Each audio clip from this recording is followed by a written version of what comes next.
అక్క మీరు మిషన్ ఎక్కడ నేర్చుకున్నారు, ఎప్పుడు నేర్చుకున్నారు అని అడుగుతున్నారండి.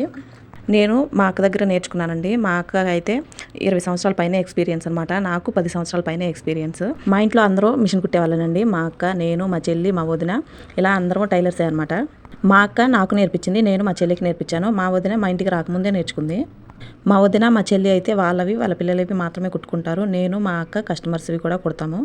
అయితే నేను సెకండ్ మంత్ బాలింతగా ఉన్నప్పుడు మా అక్క నన్ను నా బిడ్డని తీసుకెళ్ళి వాళ్ళ ఇంట్లో పెట్టుకొని మరీ నాకు మిషన్ నేర్పించింది వితిన్ 1 మంత్లో. ఎందుకంటే మా అక్క కటింగ్ స్టిచ్చింగ్ అంత ఈజీగా ఉంటాయి.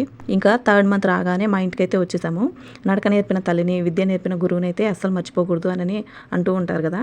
నాకు ఈ విద్య నేర్పిన మా అక్కనైతే నేను ఎప్పటికీ మర్చిపోలేనండి. ఎందుకంటే 2 నెలలు కూడా నిండని పసికందుని తల్లిని తీసుకెళ్ళి మిషన్ నేర్పుకుంటూ వాళ్ళని చూసుకుంటూ అదంతా చేయడం మామూలు విషయం కాదు కదా. మన అనుకున్న వాళ్ళు మాత్రమే చేయగలుగుతారు. ఇలా అందరూ చేయలేరు. నన్ను కన్నందుకు నా తల్లిదండ్రులకి, నాకు ఈ విద్య నేర్పిన మా అక్కకైతే నేను ఎప్పుడూ రుణపడే ఉంటాను. అయితే ఇదన్నమాట సంగతి. ఫ్యామిలీ మొత్తం మిషన్ కుట్టుకొని బతికేస్తున్నాము. నా వీడియో నచ్చితే లైక్ చేసి కామెంట్ చేయండి.